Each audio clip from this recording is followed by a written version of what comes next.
अब तक हमने सुना कि महादेव ने औघड़ रूप धारण करके मारुति की परीक्षा लेने के लिए जब उन्हें फल तोड़ने को कहा, और जब मारुति फल तोड़ने पहुंचे तो वेश बदले नंदी और भृंगी ने मारुति को जाल में उलझाना चाहा, लेकिन मारुति की बुद्धि ने उन्हें भी परास्त कर दिया और वे फल लेकर औघड़ बाबा के पास आ गए। तब भोजन करने के पश्चात मारुति और औघड़ बाबा दोनों ज्ञान सरोवर की यात्रा पर निकल पड़े। परंतु अचानक कुछ दूर चलते हुए औघड़ जी रास्ते पर ही बैठ गए और मारुति से कहने लगे, अब हम यहां से एक कदम और नहीं हिलेंगे और ना ही पैरों से चलकर जाएंगे। ये दृश्य देखकर शिवलोक से देवी पार्वती दिव्य संपर्क के माध्यम से महादेव से कहती हैं, ये कौन सी परीक्षा लेने वाले हैं महादेव आप मारुति की? महादेव कहते हैं, देवी पार्वती, यहां से मारुति की बल परीक्षा आरंभ होगी और देखना यह है कि मारुति इतनी शक्तियों को संभालने में तथा आवश्यकता पड़ने पर अपनी शक्तियों का उपयोग सही दिशा में कर सकेंगे अथवा नहीं। अब आगे। माता पार्वती महादेव से कहती हैं, महादेव, हमारा बस आपसे इतना आग्रह है कि मारुति पर अपनी दया दृष्टि भी बनाए रखिएगा और उनकी परीक्षा को अधिक कठोर मत बनाइएगा। महादेव हंसते हुए कहते हैं,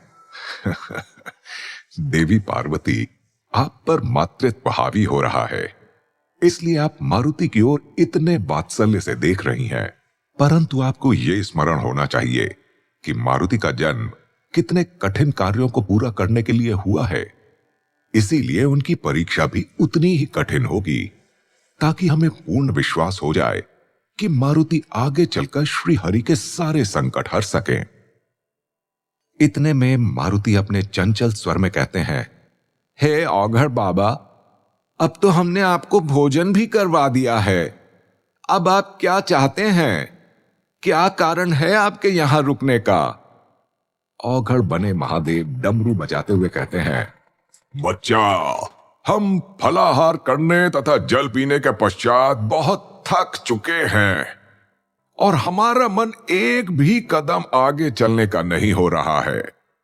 अब या तो हमें एक दिन प्रतीक्षा करनी होगी अथवा तू कुछ ऐसा उपाय सोच जिससे हमें पैदल ना चलना पड़े, तभी ज्ञान सरोवर की यात्रा बिना विलंब चलती रहेगी, नहीं तो बम बम भोले। मारुति ये सुनने के पश्चात उकताते हुए धरती पर अपना पैर पटकते हैं और मन में कहते हैं, हे प्रभु, आपने हमें किसके साथ उलझा दिया है? लगता है ये बाबा हमारे जीवन में बस हमसे परिश्रम करवाने के लिए ही हमसे मिले हैं। पहले तो इन्हें भूख लगी और अब इन्हें पैदल चलने का मन नहीं हो रहा, और हमें ये तक ज्ञात नहीं है कि सच में इन्हें ज्ञान सरोवर का मार्ग पता भी है अथवा ये ऐसे ही हमसे अपनी सेवा करवाए जा रहे हैं।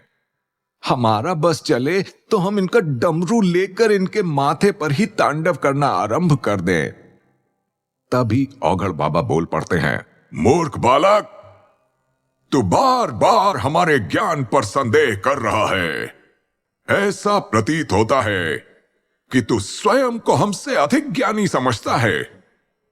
अगर ऐसा है तो जा स्वयं खोज ले मार्ग ज्ञान सरोवर जाने का, क्योंकि हम नहीं ले जाएंगे तुझे अपने साथ। मारुति भी औघड़ बाबा की डांट सुनने के पश्चात कहते हैं, ठीक है बाबा जी, अगर आप यही चाहते हैं तो हम चले जाते हैं अकेले ज्ञान सरोवर की यात्रा पर। आप यहीं बैठकर धूनी रमाइए और प्रतीक्षा करिए अपने बैल की। हम चलते हैं अपने मार्ग पर अकेले। बस हमें इतना बता दीजिए कि ज्ञान सरोवर तक पहुंचने के लिए हमें किस दिशा में बढ़ने की आवश्यकता है।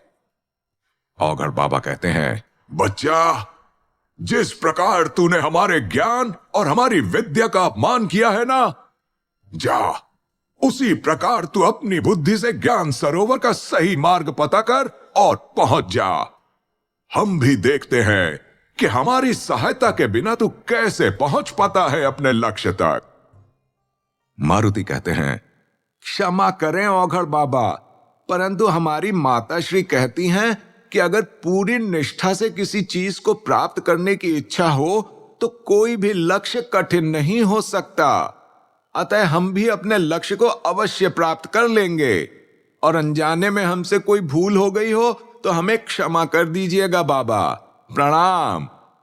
इतना कहकर मारुति वहां से अकेले ही चल पड़ते, और वहीं बाबा पीछे से चिल्लाते हुए कहते हैं, जाता है तो चला जा मूर्ख अभिमानी बालक, परंतु स्मरण रहे कि तुझे लौटकर हमारे पास ही आना होगा, और तब भी हम यही कहेंगे कि हमारा मन पैदल चलने का बिल्कुल भी नहीं है। मारुति औघड़ बाबा की बात को अनसुना करके जंगल में आगे बढ़ जाते हैं और दौड़ते हुए आगे जाने लगते हैं। तभी पुनः देवी पार्वती महादेव से दिव्य संपर्क स्थापित करके कहती हैं, महादेव, ये क्या हुआ? यहां तो मारुति ने परीक्षा आरंभ हुए बिना ही आपका साथ छोड़ दिया। अब कैसे पूरी होगी परीक्षा आपकी? महादेव कहते हैं, देवी पार्वती, काल के चक्र से आज तक देवता भी नहीं बच सके, तो फिर मारुति कैसे बच सकते हैं? और जो लीला स्वयं हमने रची है उसका पूरा होना निश्चित है, तथा कोई उसे घटित होने से नहीं रोक सकता। देवी पार्वती मुस्कुराते हुए कहती हैं, हां हां महादेव, हमसे बेहतर इस बात को कौन जान सकता है कि आप अपनी लीला पूरी करने के लिए काल चक्र की गति को ही रोक सकते हैं, और स्वयं महाकाल के समक्ष काल चक्र का क्या ही अस्तित्व। परंतु देखना हम ये चाहते हैं कि आप कैसे मारुति की बल की परीक्षा लेते हैं जब मारुति यहां है ही नहीं। भोलेनाथ कहते हैं, देवी पार्वती, आपको अभी इस क्षण मारुति यहां नहीं दिखाई पड़ रहे हैं, परंतु उन्हें लौटकर हमारे पास आने में अत्यधिक समय नहीं लगेगा। आप बस देखती रहिए। इधर मारुति वन में बड़ी तीव्रता से आगे बढ़े जा रहे होते हैं। तभी उनका पैर धरती पर पड़ी एक लकड़ी से जा टकराता है और वे गिर पड़ते हैं। मारुति के धरा पर गिरते ही उनकी फलों की पोटली भी उनके हाथ से छूटकर दूर जा गिरती है। तभी मारुति को अपने समक्ष वही औघड़ बाबा दिखाई पड़ते हैं।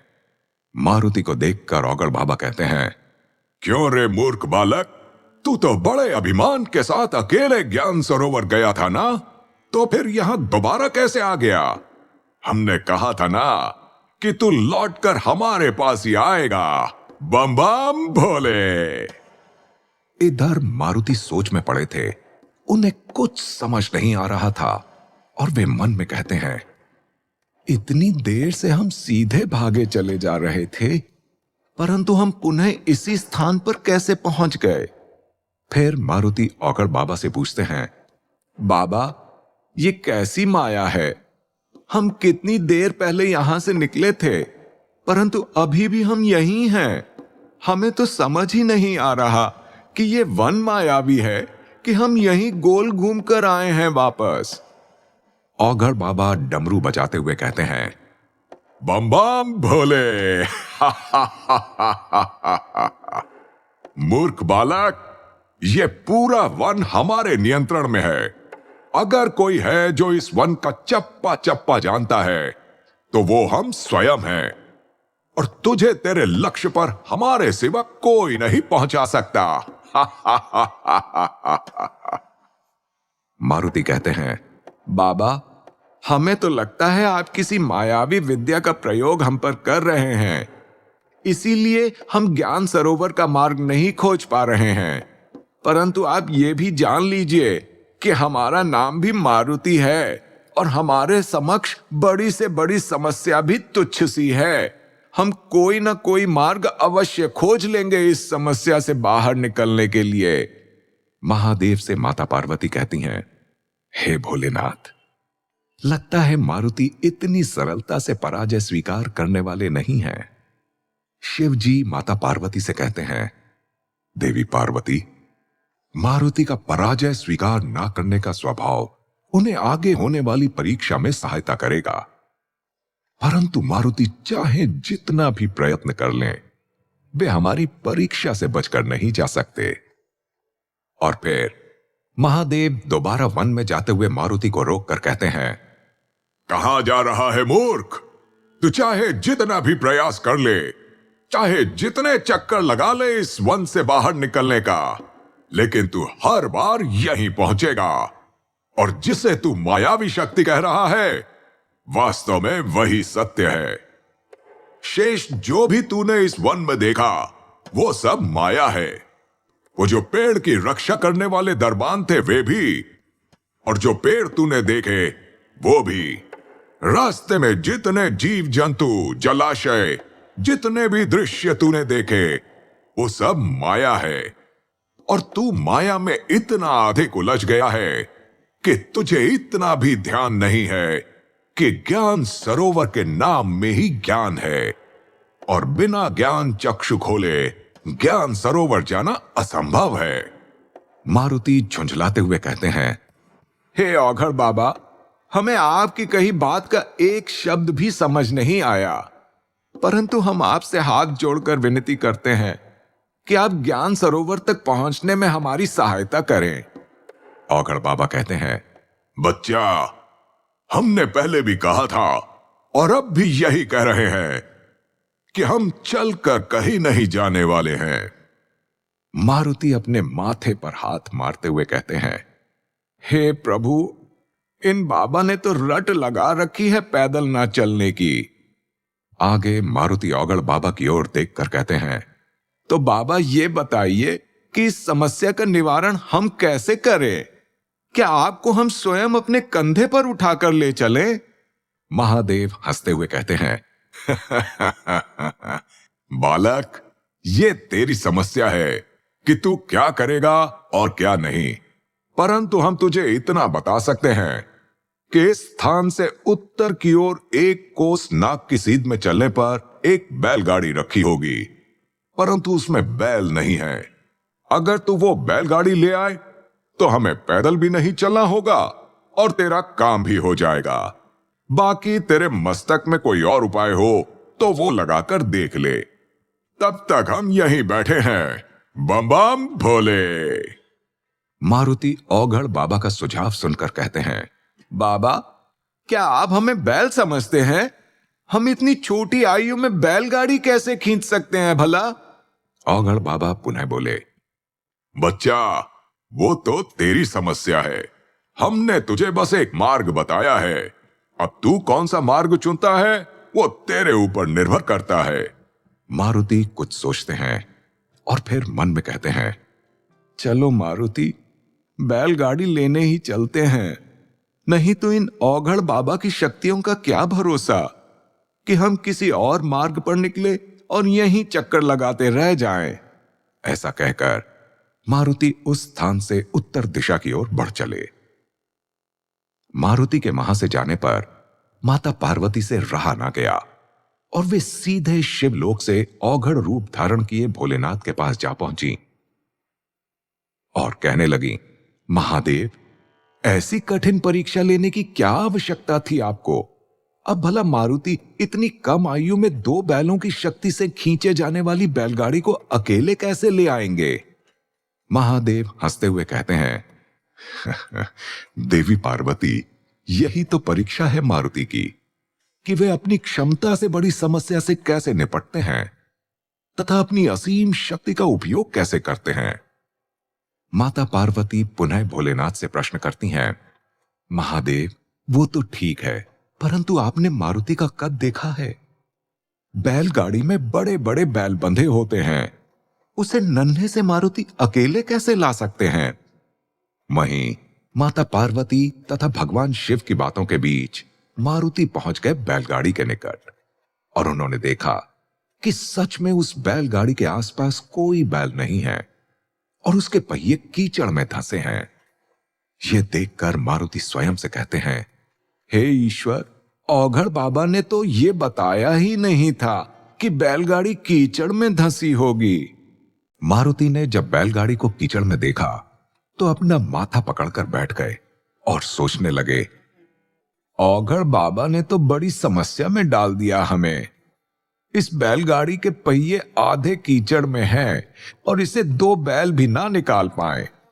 तो फिर हम तो मात्र बालक हैं, परंतु इतनी दूर आने के पश्चात खाली हाथ वापस गए तो क्या भरोसा कि औगड़ बाबा अपनी कोई नई इच्छा प्रकट कर दे।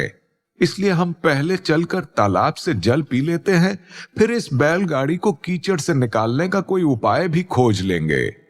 मारुति इतना सोचकर वहीं पास के जलाशय पर जाकर जल पीते हुए एक विशाल पत्थर को देखते हैं तो उनके मन में एक उपाय सूझा और मारुति ने पुनः सोचा, अगर इस बैलगाड़ी की रस्सी को इस पत्थर से बांधकर जलाशय में इस पत्थर को गिरा दिया जाए तो इस बैलगाड़ी को बड़ी सरलता से निकाला जा सकता है। मारुति सीधे बैलगाड़ी के निकट पहुंचे और उन्होंने देखा कि बैलों को बांधने वाली रस्सी वही है, जिसके एक सिरे को मारुति ने बैलगाड़ी से बांध दिया और दूसरे सिरे को ले जाकर उस विशाल शिलाखंड से बांध दिया और पत्थर को बड़ी जोर से धक्का मारने लगे, परंतु पत्थर हिलने का नाम ही नहीं ले रहा था।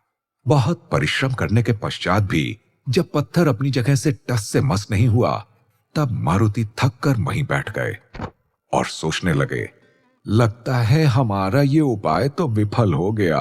अब हमें कुछ और सोचना होगा जिससे इस बैलगाड़ी नाम की समस्या को किसी और ढंग से सुलझाया जा सके। यही बड़बड़ाते हुए मारुति ने वहां पड़ी एक लकड़ी को उठाकर फेंका तो वो लकड़ी तनिक दूर जाकर धरती में गड़ गई। तो मारुति को झट से एक उपाय सूझा और वे स्वयं से बोले, क्यों ना इस पत्थर के नीचे की मिट्टी को खोदकर इसके आधार को निर्बल कर दिया जाए, जिससे ये पत्थर स्वतः ही जलाशय में जा गिरेगा। अरे वाह मारुति, तुम्हारी बुद्धि का तो कोई जवाब नहीं। स्वयं की तनिक प्रशंसा करने के पश्चात मारुति ने वही लकड़ी उठाकर जलाशय की ओर से उस विशाल शिलाखंड के नीचे वाली मिट्टी को खोदना आरंभ किया और देखते ही देखते वहां एक बड़ा सा गड्ढा हो गया। तब मारुति ने दूसरी ओर आकर उस पत्थर को पूरी शक्ति से धक्का दिया, जिससे वो पत्थर ढलान पर से जलाशय में लुढ़कने लगता है और साथ ही साथ बैलगाड़ी भी पत्थर के भार से धीरे धीरे कीचड़ से बाहर आने लगी और अब लगने लगा कि पत्थर के भार से वो भी जलाशय में चली जाएगी। मारुति ये देखकर तुरंत एक छोटा सा पत्थर ले आए और लुढ़कते हुए पत्थर के नीचे रखकर उस बड़े पत्थर की गति को रोक दिया, जिससे बैलगाड़ी भी आगे बढ़कर जलाशय में जाने से बच गई। अब की बार मारुति झट से 2 और पत्थर ले आए और उसे बैलगाड़ी के दोनों पहियों के नीचे रख देते हैं और फिर जाकर पत्थर में से रस्सी खोलकर पत्थर से बैलगाड़ी को मुक्त कर देते हैं। परंतु अब मारुति के समक्ष सबसे बड़ी समस्या यह है कि वे इस विशाल बैलगाड़ी को औघड़ बाबा के पास कैसे ले जाएं। तभी उन्हें इंद्रदेव का दिया हुआ वरदान स्मरण हो आता है कि उनका बदन वज्र के समान बलवान हो जाएगा। तो वे सोचते हैं, यह भी अच्छा अवसर है कि हम इंद्रदेव से मिले वरदान का उपयोग करके देख सकें। ऐसा कहकर मारुति बैलगाड़ी के सामने की ओर लगे लकड़ी के खूंटे को पकड़ते हैं और अपनी पूरी शक्ति के साथ उठाते हुए चिल्लाते हैं, जय हो इंद्रदेव की। और देखते ही देखते बैलगाड़ी को खींचते हुए औघड़ रूप धारण किए हुए शिव जी के पास पहुंच जाते हैं। औघड़ रूपी शिव जी मारुति का ये बल कौशल देखकर स्वयं को मुस्कुराने से नहीं रोक पाते और मन ही मन अपने ही अवतार की प्रशंसा करने लग जाते हैं। वहीं मारुति महादेव से कहते हैं, आइए औघड़ बाबा, बैठ जाइए अपने वाहन पर और हमें बताइए आगे ज्ञान सरोवर का मार्ग। अब तो ना ही आपको परिश्रम करने की आवश्यकता है और ना ही पैदल चलने की, बस आप हमें मार्ग बताते रहिए और हम आपको ले चलते हैं वहां। स्वर्गलोक में भी सभी देवता मारुति के बल तथा पराक्रम को देखकर चकित हो जाते हैं और इधर राम घाट पर बैठे तुलसीदास जी भी हनुमान जी के नाम की जय जयकार करने लगते हैं। जय बजरंग बली, जय जय बजरंग बली, जय जय हो बजरंग बली। तुलसीदास जी के जय घोष को सुनकर हनुमान जी प्रसन्न हो जाते हैं और कहते हैं, हे कविराज, आपने हमारे नाम का जय घोष तो किया और आपकी भक्ति भावना का हम बहुत सम्मान करते हैं, परंतु आपने हमारा नाम गलत लिया है। इस पर तुलसीदास जी हाथ जोड़कर भयभीत स्वर में कहते हैं, क्षमा प्रभु, हमारी भूल को क्षमा करिए, परंतु हमने तो जैसा संसार से सुना वैसा ही कहा। हमने तो हर किसी से यही सुना कि आपका नाम बजरंग बली है, तो इसमें हमसे त्रुटि कहां हुई प्रभु? हनुमान जी कहते हैं, तुलसीदास जी, वास्तव में जब इंद्रदेव के वज्र प्रहार से हम मूर्छित हुए थे, तब हमें इंद्रदेव ने वरदान दिया कि हमारा अंग अंग वज्र के समान कठोर हो जाएगा, जिसके पश्चात हमें संसार के लोगों ने वज्रांग कहना प्रारंभ कर दिया और पवन देव की भांति बलवान होने के कारण हमारे नाम में बलि शब्द भी जुड़ गया और हमारा नाम हुआ बजरंग बली। परंतु लोगों ने धीरे धीरे अपनी सुविधा के अनुसार हमारा नाम बदलकर बजरंग बली कर दिया और किसी ने हमारे इस नाम के पीछे का रहस्य जानने का प्रयत्न ही नहीं किया। हनुमान जी के इस नाम का रहस्य जानकर कविराज तुलसीदास जी बड़े संतुष्ट और कृतज्ञ स्वर में अपने नेत्रों में जल भरकर कहते हैं, हे बजरंग बली, हम धन्य हो गए आपसे आप ही के नाम का रहस्य जानकर, और हम आपको वचन देते हैं कि अब हम आपके नाम को कभी अशुद्धता से नहीं बोलेंगे और आपके नाम के रहस्य का प्रचार भी करेंगे। हनुमान जी कहते हैं, तुलसीदास जी, हमने तो बस आपको सत्य से अवगत करवाया है, परंतु हमारे भक्त चाहे हमें किसी भी नाम से बुलाएं अथवा केवल मन में हमारे आकार और छवि का स्मरण करें, तब भी हम भक्तों की मनोकामना पूर्ण कर देते हैं। परंतु आगे की कथा में हमें जीवन में पहली बार हमारे आराध्य प्रभु श्री राम का वो अद्भुत नाम ज्ञात होने वाला है, जिसे स्मरण करके हम अभी भी वैसे ही छोटे से बालक की भांति प्रसन्न हो जाते हैं और हमारे नेत्र हमारे प्रभु श्री राम की चाशनी में डूबकर हर स्थान में उन्हें ही खोजने लगते हैं। तुलसीदास जी बड़ी उत्सुकता से हनुमान जी से कहते हैं, हे प्रभु, आए तो हम भी इसी आस में थे कि हमें भी प्रभु श्री राम के दर्शन हो जाएंगे, परंतु आपके साथ आपके जीवन की कथा सुनकर ऐसा प्रतीत हो रहा है कि हमने अभी तक आपके विषय में जो भी सुना था वो तो आपके जीवन का एक छोटा सा अंश मात्र है। आपका जीवन तो प्रभु श्री राम को समर्पित एक सागर की भांति है, जिसमें राम नाम की लहरें उठती रहती हैं और हम वर्णन नहीं कर सकते हैं कि इस प्रभु श्री राम नाम के सागर में गोते लगाने में हमें कितना आनंद आ रहा है। अतः हमारा आपसे आग्रह है कि आप कथा को आगे बढ़ाते हुए हम पर अमृत वर्षा करते रहें और हम अपना जीवन धन्य करते रहें।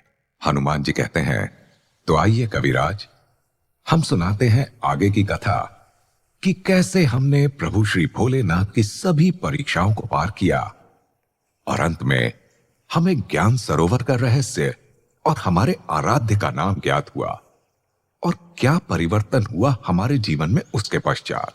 हनुमान जी कथा सुनाने के लिए पुनः अपने आसन पर बैठ ध्यान मुद्रा में चले गए और तुलसीदास जी भी अपने स्थान पर बैठकर ध्यान मग्न हो गए।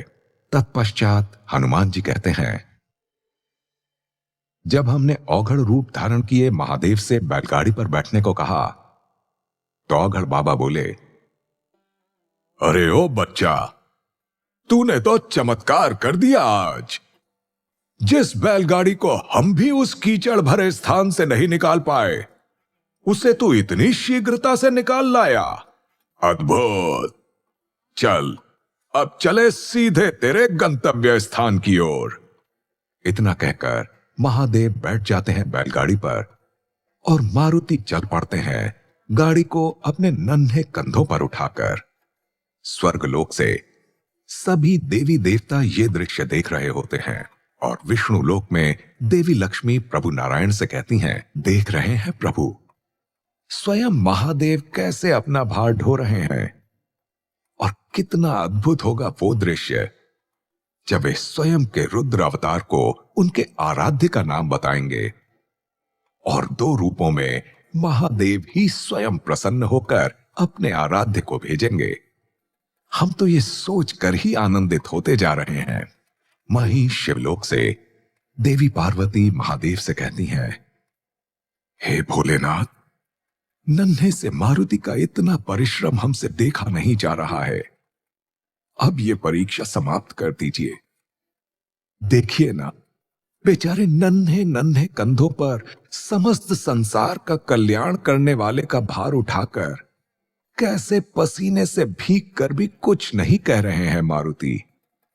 केवल एक प्रभु श्री राम का नाम मात्र सुनने की लालसा में। माता पार्वती का इतना निवेदन सुनने के पश्चात महादेव का मन भी करुणा से भर गया, और उन्होंने डमरू की एक धमक से आगे के मार्ग में बड़े बड़े पत्थर बिखेर दिए और बोले, रुक जा बालक, अब ये बैलगाड़ी आगे नहीं जा पाएगी और हमें आगे का मार्ग साथ में चलकर तय करना होगा।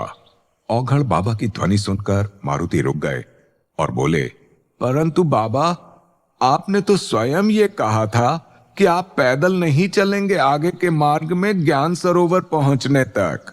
महादेव बोले, हमें स्मरण है बच्चा अपनी कही बात, परंतु कोई भी जीव बस यहीं तक किसी वाहन के प्रयोग से पहुंच सकता है, और वो देख, इन पत्थरों के पार से जो प्रकाश दिखाई पड़ रहा है वही है तेरा लक्ष्य ज्ञान सरोवर। चल, शीघ्र चलते हैं वहां। मारुति जैसे ही औघड़ बाबा के मुख से सुनते हैं कि वे ज्ञान सरोवर के इतने निकट हैं, तो उनकी प्रसन्नता का ठिकाना ही ना रहा और वे खुशी से नाचने लगे। मारुति को इतना प्रसन्न देखकर शिव भी उनके बचपन की सरलता के मद में मग्न होकर नाचने लगे, और यह देखकर शिवलोक में सभी शिवगण भी शिव धुन में झूमने लगते हैं। इतना अद्भुत दृश्य है ये, और शिव जी उस समय में इतने प्रसन्न हैं कि उन्होंने सहसा ही काल चक्र की गति को धीमा कर दिया, जिससे सारे ग्रह एवं उपग्रहों की चाल अस्त व्यस्त होने लगी तथा संपूर्ण संसार का संतुलन डगमगाने लगा। इतना अधिक असंतुलन फैल गया कि ब्रह्मदेव का सिंहासन तक डोलने लगा, और ब्रह्मदेव सीधे शिवलोक में माता पार्वती के पास जाकर बोले, हे देवी पार्वती, शिव जी मारुति की बाल लीला में इतने अधिक मग्न हो गए हैं कि उन्होंने समय की गति को रोक दिया है, और वे अधिक से अधिक देर तक इसी समय में रहना चाहते हैं। परंतु उन्हें बतलाइए कि उनके ऐसा करने से समस्त संसार का संतुलन बिगड़ रहा है, और ऐसा प्रतीत हो रहा है कि शिव जी अपनी प्रसन्नतावश अनजाने में ही पृथ्वी का अंत कर देंगे। उन्हें रोकिए देवी पार्वती, इससे पहले कि देरी हो जाए। देवी पार्वती ब्रह्मदेव को प्रणाम करते हुए कहती हैं, प्रणाम परमपिता ब्रह्मदेव, हम आपकी समस्त संसार को लेकर चिंता भली भांति समझ रहे हैं, परंतु क्षमा करिएगा, क्योंकि महादेव स्वयं महाकाल हैं, जिनके आगे काल भी विवश है, तो हम और आप क्या उन्हें रोक पाएंगे। अब तो महादेव जब चाहेंगे तभी उनका ध्यान टूटेगा और तभी सब कुछ सामान्य होगा। तभी मारुति को नृत्य करते करते ध्यान आता है कि उन्हें यहां रुककर उत्सव नहीं मनाना, बल्कि ज्ञान सरोवर पहुंचकर अपने आराध्य से भी भेंट करनी है। और वे नृत्य करते हुए औघड़ बाबा को देखकर उनसे कहते हैं, हे औघड़ बाबा, हम तो यहां पहली बार पहुंचे हैं, इसलिए इतने अधिक प्रसन्न हैं, परंतु आपकी प्रसन्नता का क्या कारण है? आप क्यों नाच रहे हैं इतना? मारुति की ध्वनि सुनकर भगवान भोलेनाथ का ध्यान भंग हो जाता है, और देखते ही देखते संसार का सारा संतुलन पुनः स्थापित हो जाता है। तभी ब्रह्मदेव कहते हैं, देवी पार्वती, देखिए ना, हम स्वयं भी सृष्टि की चिंता में ये भूल गए थे कि महादेव को अगर महादेव स्वयं रोक सकते थे, तो मारुति भी तो महादेव का अवतार है ना। और हुआ भी बिल्कुल वैसा ही। महादेव को पूरा संसार अस्त व्यस्त करने से अनजाने में ही सही, परंतु मारुति ने ही रोक लिया है। वाह, क्या अद्भुत लीला थी ये। इस लीला ने तो मन को कितने असमंजस में डाल दिया और हमें समझ में ही नहीं आया कि कब भयभीत होना था और कब आनंदित होना था। आगे ब्रह्मदेव कहते हैं, परंतु अब तो महादेव ने मारुति को बता दिया है कि ज्ञान सरोवर बस इन पत्थरों को पार करके ही पहुंचा जा सकता है। तो क्या अब महादेव मारुति की कोई परीक्षा नहीं लेने वाले हैं देवी? ब्रह्मदेव की बात सुनकर देवी पार्वती कहती हैं, ब्रह्मदेव, भोलेनाथ ने कब किसी को अपने मन की बात बताई है? और ये कौन बता सकता है कि वे आगे कब क्या करने वाले हैं? तो जितना आपको इस लीला के विषय में ज्ञात है, उतना ही हमें भी ज्ञात है। और रही बात परीक्षा की, तो हम स्वयं उत्सुक हैं जानने के लिए कि मारुति को अब कौन सी परीक्षा पार करनी होगी। ब्रह्मदेव कहते हैं, सत्य कहा देवी आपने। महादेव तो सच में महादेव हैं और उनके मन की बात जानना कठिन ही नहीं, असंभव है। परंतु ये लीला अब अपने अंतिम चरण में जान पड़ती है। इसलिए आइए हम सब साथ में यहीं से इस लीला का साक्ष्य बनते हैं।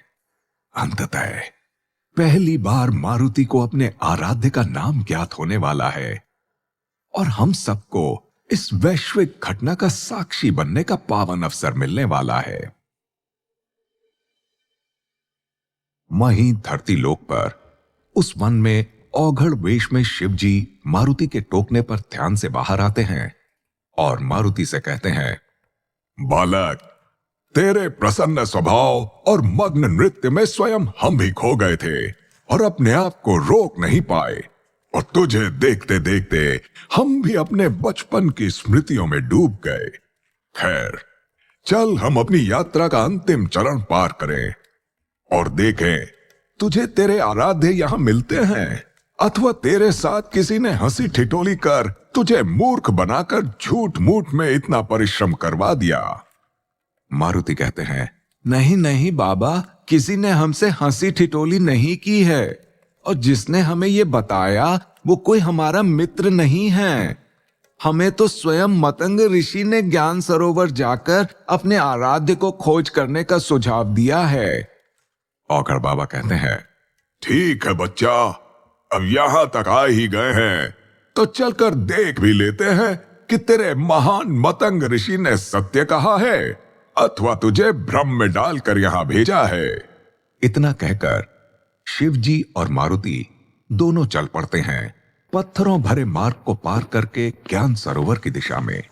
और वहां जाकर मारुति देखते हैं कि घने पेड़ों तथा झाड़ियों से वहां एक दीवार जैसी बनी हुई है और उस दीवार के पास ही वही सुंदर आभूषणों से सुसज्जित बैल खड़ा होकर अपने नथुने फुलाता हुआ अपने सींगों को झटक रहा है, जैसे अपने समक्ष आने वाले किसी को भी अपने सींगों से उठाकर थरा पर पटक देगा। उस बैल को देखकर मारुति औघड़ बाबा से कहते हैं, हे औघड़ बाबा, अब इस बाधा को पार करने का तो कोई मार्ग बताइए। इस क्रोधित बैल के होते हुए हम कैसे अंदर जा सकते हैं बाबा? महादेव डमरू बजाते हुए कहते हैं, बम बम भोले। बच्चा, हमने तुझे पहले ही बताया था कि जो भी तुझे अपनी खुली आंखों से दिखाई दे रहा है वास्तव में वही माया है। तू अपने भय को त्याग कर आगे बढ़ और देख, तू अपने लक्ष्य पर स्वयमेव पहुंच जाएगा। देवी पार्वती ये देखकर बहुत भयभीत हो जाती हैं और महादेव से कहती हैं, हे महादेव, ये कैसी माया है और आप मारुति को कैसी मुसीबत में भेज रहे हैं? क्या वो बैल सच में मारुति को कोई नुकसान नहीं पहुंचाएगा? महादेव मुस्कुराकर माता पार्वती से कहते हैं, देवी पार्वती, यही तो मारुति की अगली परीक्षा है और ये परीक्षा मारुति के आत्मविश्वास की है। अर्थात अगर मारुति पूरे आत्मविश्वास के साथ आगे बिना भय के बढ़ेंगे तो ये बैल मारुति को कोई क्षति नहीं पहुंचाएगा। परंतु अगर मारुति के मन में तनिक भी भय तथा संदेह होगा तो इस बैल के मुख पर जितना क्रोध दिख रहा है उससे कहीं अधिक क्रोध से ये मारुति पर प्रहार करेगा और मारुति को आघात पहुंचाएगा। देवी पार्वती कहती हैं, महादेव, हमें तो लगा था कि अब मारुति के मार्ग की सारी परीक्षाएं समाप्त हो गई हैं, परंतु ये तो बाकी सभी परीक्षाओं से कठिन है। यहां ना तो मारुति की बुद्धि काम आएगी और ना ही बल, परंतु मारुति को आघात अवश्य पहुंच सकता है। इधर मारुति महादेव से कहते हैं, औघड़ बाबा, ये आप क्या कह रहे हैं? हमें तो यहां साक्षात एक बड़ा सा बैल दिख रहा है जो अत्यंत क्रोधित है, और आप कह रहे हैं कि ये माया है, तो क्या सच में ये कुछ नहीं करेगा हमें? औघड़ बाबा कहते हैं, देख बालक, ज्ञान सरोवर में प्रवेश करने के लिए तू इसे अपनी परीक्षा समझ, और अगर तेरे अंदर अपने आराध्य को पा लेने का आत्मविश्वास है तो अपना भय त्याग कर आगे बढ़ और पार कर जा इस बाधा को, और भरोसा कर अपने आत्मबल पर। फिर तू कहेगा कि एक औघड़ ने तुझे जीवन में कुछ ज्ञान की बात बताई थी। मारुति कहते हैं, ठीक है बाबा, अगर आप कहते हैं तो हम बस आपकी बात मानकर आगे बढ़ रहे हैं। अगर आपकी बात सत्य निकली तो आपके विषय में हमें जो भी संदेह होगा वो हमारे मन से स्वयं दूर हो जाएगा, और हम आपको हमारी माताश्री मतंग ऋषि तथा जामवंत काका की भांति अपना गुरु मान लेंगे। इतना कहकर मारुति बैल के नेत्रों में देखते हुए आगे बढ़ने लगते हैं, और आगे बढ़ते हुए उनके मुख पर चिंता की एक भी रेखा नहीं थी, और ना ही उनका एक भी कदम रुकने को तैयार था। मारुति के साथ साथ जैसे सभी देवता गण भी चल देने को तैयार थे मारुति का आत्मविश्वास देखकर। और सामने खड़ा वो बैल मारुति के आगे बढ़ते कदमों के साथ साथ और अधिक क्रोधित होता जा रहा था। परंतु मारुति तो जैसे कमान से निकले तीर की तरह अपना लक्ष्य साध चुके थे, और जिस तरह तीर को अपने लक्ष्य को भेदने के पहले रोक लेना असंभव होता है, ठीक उसी प्रकार मारुति को भी अपने लक्ष्य से भटकाना इस समय असंभव जान पड़ रहा था। देखते ही देखते मारुति उस बैल के एकदम निकट जा पहुंचे, और वो बैल उनसे एक सूत भर की दूरी पर खड़ा अपने सींग झटक रहा था, जैसे पूछ रहा हो कि क्या तुझे भय नहीं लग रहा अपने सामने खड़ी मृत्यु से? और मारुति के मन में बस औघड़ बाबा की कही बात चल रही है, बच्चा, खुली आंख से तुझे जो भी दिखाई पड़ रहा है वो सब माया है। और मारुति पूरे आत्मविश्वास से अपनी आंखें बंद करते हैं और आगे चलते रहते हैं। देखते ही देखते मारुति उस बैल के शरीर से होते हुए घने पेड़ों की दीवार को पार कर जाते हैं, और सामने देखते हैं कि उस स्थान पर कोई सरोवर तो है ही नहीं, बल्कि वहां एक मैदान में बहुत से मनुष्यों तथा जीवों की हड्डियां पड़ी हैं, जिसे देखकर मारुति थोड़े चिंतित हो गए और कहने लगे, औघड़ बाबा, लगता है हम गलत स्थान पर आ गए हैं। यहां तो कोई सरोवर नहीं है, बल्कि ये तो लगता है कोई शमशान है जहां केवल अस्थियां ही अस्थियां हैं। औघड़ बाबा मारुति को उत्तर देते हैं, बच्चा, लगता है तूने ज्ञान सरोवर का अर्थ नहीं समझा, और तुझे तो स्मरण ही होगा कि हमने तुझे बताया ही था, औघड़ का निवास स्थान शमशान होता है और संसार का अटल सत्य मृत्यु ही है।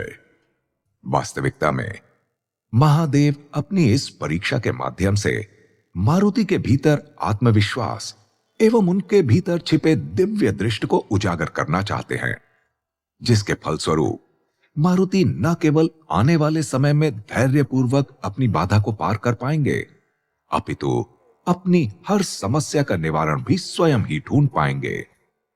वहीं आगे औघड़ बाबा मारुति को कहते हैं, अगर तू अपने आराध्य को खोजता हुआ आया है तो तेरे आराध्य तुझे यहीं मिलेंगे। बस तुझे उन्हें मन से खोजने की आवश्यकता है।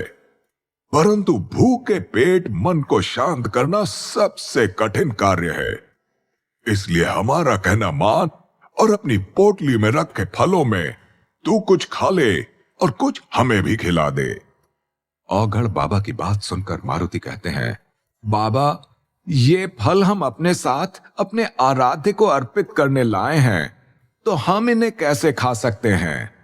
औघड़ बाबा कहते हैं, बच्चे, तूने आज पूरे दिन कठिन परिश्रम किया है और हम जानते हैं कि तुझे बहुत तीव्र भूख लगी है, तो क्यों तू भूखे प्यासे अपने प्राण संकट में डाल रहा है?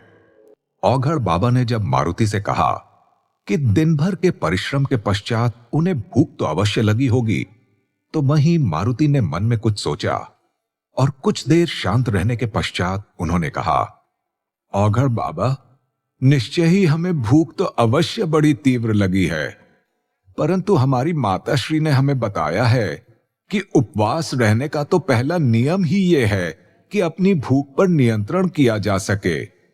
इसलिए चाहे कुछ भी हो जाए, हम अपने आराध्य को भोग लगाए बिना कुछ भी नहीं खाएंगे।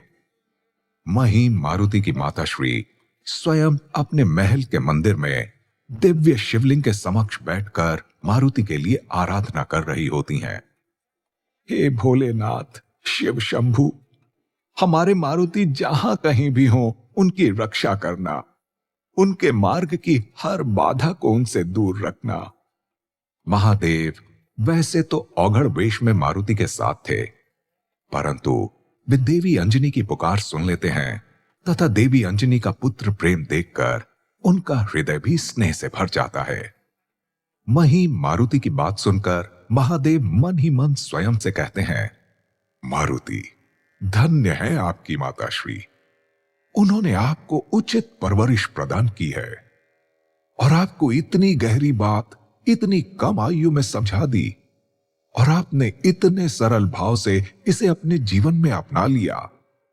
आपकी भक्ति के आगे तो हमारा भी नतमस्तक होने का मन कर रहा है, परंतु अभी आपको अपने धैर्य की भी परीक्षा देनी है और प्रमाणित करना है कि आप अपनी भक्ति और इच्छा शक्ति के बल पर अपनी इंद्रियों को कठिन से कठिन परिस्थितियों में भी अपने नियंत्रण में रख पाएंगे अथवा नहीं। वहीं अघोरी वेश में अलग आचरण से महादेव मारुति से कहते हैं, अरे मूर्ख बालक, तेरी माता ने तुझे क्या उल्टी सीधी पट्टी पढ़ा दी है? भला तेरे भूखे प्यासे रहने से तेरे आराध्य को कैसे ज्ञात होगा कि तू उनके लिए इतना कष्ट उठा रहा है?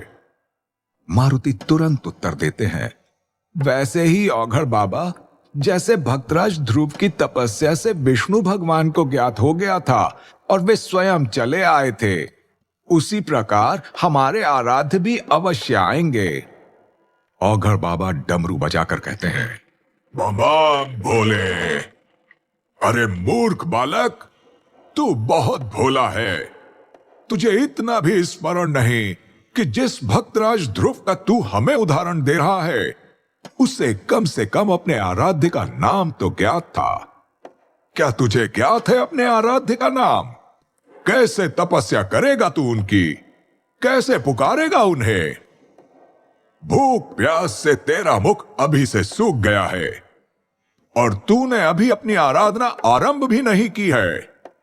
पता नहीं कब कितने समय पश्चात तुझे तेरे आराध्य के दर्शन होंगे। हमारा कहा मान और खा ले कुछ फल इस पोटली से, क्योंकि यहां कोई देखने वाला भी नहीं है, तथा हम भी वचन देते हैं कि तेरे आराध्य के आने के पश्चात हम भी कुछ नहीं कहेंगे उनसे।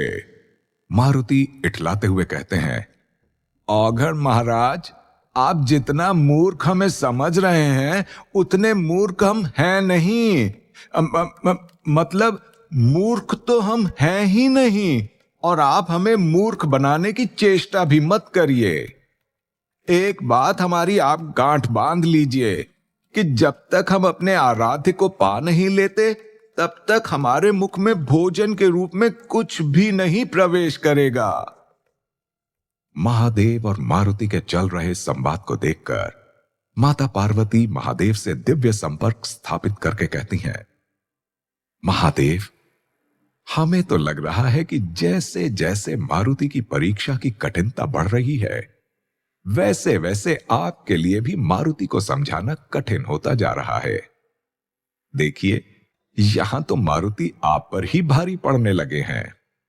महादेव भी मन ही मन देवी से कहते हैं, देवी, मारुति का इस परीक्षा में हम पर भारी पड़ना अति आवश्यक है, क्योंकि हम तो पूरी क्षमता से चेष्टा करेंगे अंजनी पुत्र के धैर्य को तोड़ने का। परंतु इस परीक्षा में उत्तीर्ण होने के लिए मारुति को अपना धैर्य टूटने नहीं देना होगा और हमारा हर एक तर्क विफल करना होगा। तब जाकर उन्हें वो विश्वव्यापी अमृत प्राप्त होगा।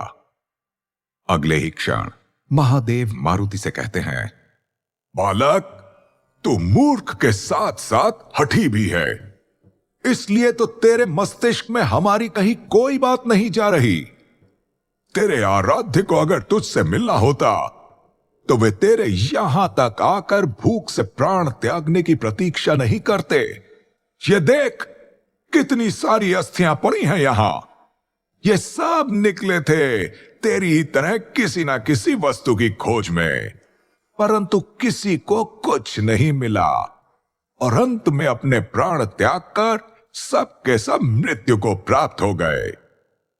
मारुति कहते हैं, औघड़ बाबा, आपने ही तो कहा था कि मृत्यु ही परम सत्य है, और अगर अपने आराध्य को खोजते हुए पहले हमें मृत्यु प्राप्त हो जाती है तो आपका कथन भी सत्य सिद्ध हो जाएगा और हम मान लेंगे कि हमारे आराध्य की खोज एक माया थी और हमारी मृत्यु हमारा सत्य। परंतु अगर हम आपके कहने पर प्रयास ही नहीं करेंगे तो ना हम अपने आराध्य को पा सकेंगे और ना ही सत्य को। इसलिए हम तब तक प्रयास नहीं छोड़ेंगे जब तक हमें या तो हमारे आराध्य प्राप्त हो जाए अथवा मृत्यु। इतना कहकर मारुति एक शिला पर बैठ जाते हैं और अपने नेत्र बंद करके ध्यान में लीन हो जाते हैं। माता पार्वती महादेव से पुनः पूछती हैं, महादेव, इस बार भी मारुति के प्रण को आप नहीं तोड़ पाए और हर बार की भांति इस बार भी हमें यही लगता है मारुति आपकी परीक्षा अवश्य पार करेंगे। महादेव कहते हैं, देवी पार्वती, हमारे अंतर मन की भी यही कामना है कि मारुति हमारी हर परीक्षा पार कर जाए, परंतु हमें मारुति की परीक्षा एकदम निष्पक्ष ढंग से लेनी होगी और इसके लिए मारुति के ध्यान से उठने की प्रतीक्षा करनी होगी। वहीं स्वयं ब्रह्मदेव भी दिव्य संपर्क स्थापित करते हुए बोल पड़ते हैं, महादेव, इसका एक उपाय भी है हमारे पास। और इतना कहते ही ब्रह्मदेव अपनी पलकें झपकाते हैं और अगले ही क्षण संसार का समय चक्र तीव्रता से बढ़ने लगता है। और ऐसा हो भी क्यों ना, संसार का सारा संतुलन स्वयं ब्रह्मदेव के नियंत्रण में ही तो होता है। और कुछ ही क्षण में ही अनगिनत माह तथा कई ऋतुएं बीतती चली जाती हैं।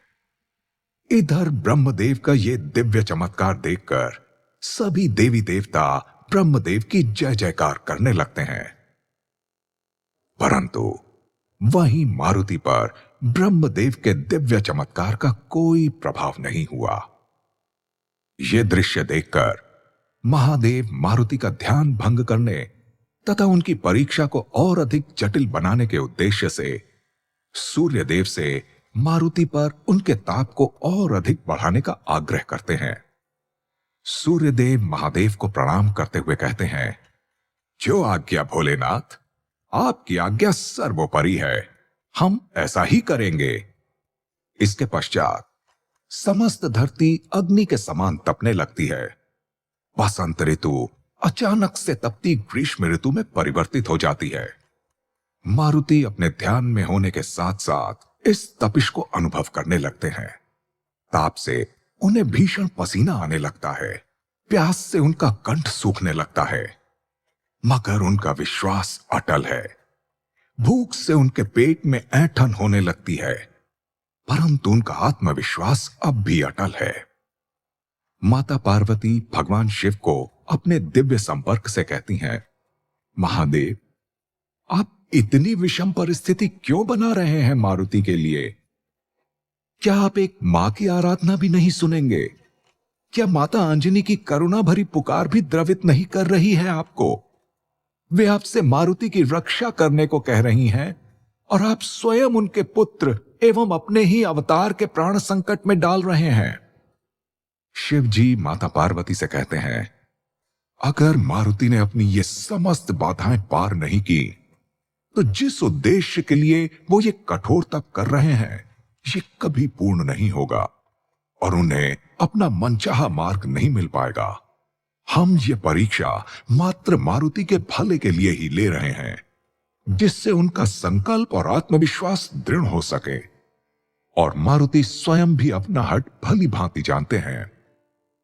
वहीं ब्रह्मदेव शिव जी से कहते हैं, हे भोलेनाथ, आपके द्वारा ली जा रही इस परीक्षा में मारुति स्वयं को अत्यधिक कष्ट पहुंचा रहे हैं। अब आप जगाइए मारुति को ध्यान में से और बताइए कि कई माह बीतने पर भी उनके इष्ट उन्हें दर्शन देने नहीं आए हैं, अन्यथा उनके प्राण संकट में पड़ सकते हैं। औघड़ रूप धारण किए महादेव ने अपने डमरू की गर्जना से पसीने से तरबतर हो चुके मारुति को जगाया और बोले, बम बम भोले, उठ जा मूर्ख बालक और उठकर देख अपना हाल। क्यों किसी के बहकावे में आकर अपने प्राण संकट में डाल रहा है? तनिक देख अपनी अवस्था, कैसे सूर्य की तपिश ने तेरे तन की त्वचा को जला दिया है। परंतु हम समझ नहीं पा रहे हैं कि कैसे अपने चेहरे पर मुस्कान लिए भूखे प्यासे रहकर इतना अधिक कष्ट सह रहा है तू। वहीं कई दिवस और माह बीत गए, परंतु तेरे आराध्य का कोई अता पता नहीं है।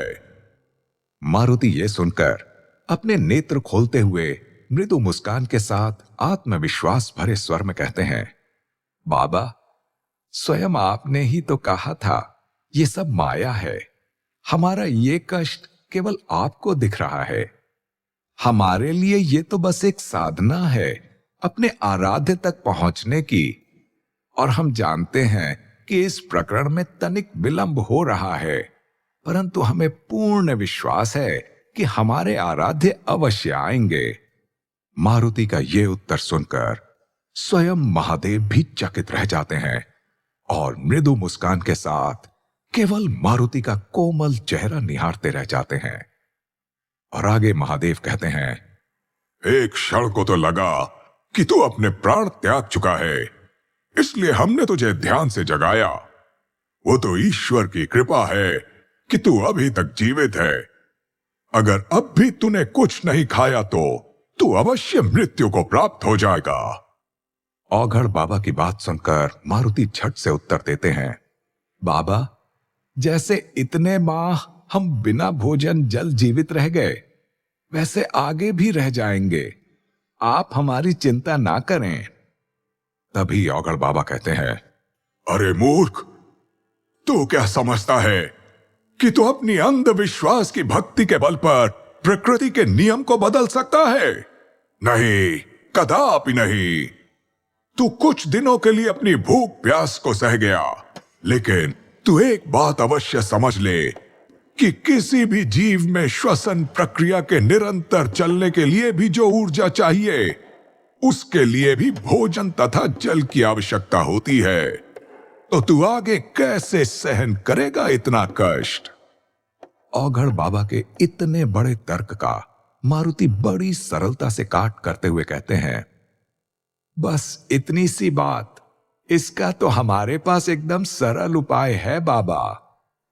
औघड़ बने शिवजी सोच में पड़ जाते हैं और मन में कहते हैं, अब इस अद्भुत बालक ने हमारे इस तर्क का कौन सा काट खोज लिया जो इतनी सरलता से उत्तर दे रहा है हमें। इतना सोचकर महादेव पूछते हैं, कौन सा उपाय है तेरे पास बच्चा? तनिक हमें भी तो बता। हम भी तो देखें तेरी बुद्धि का विस्तार।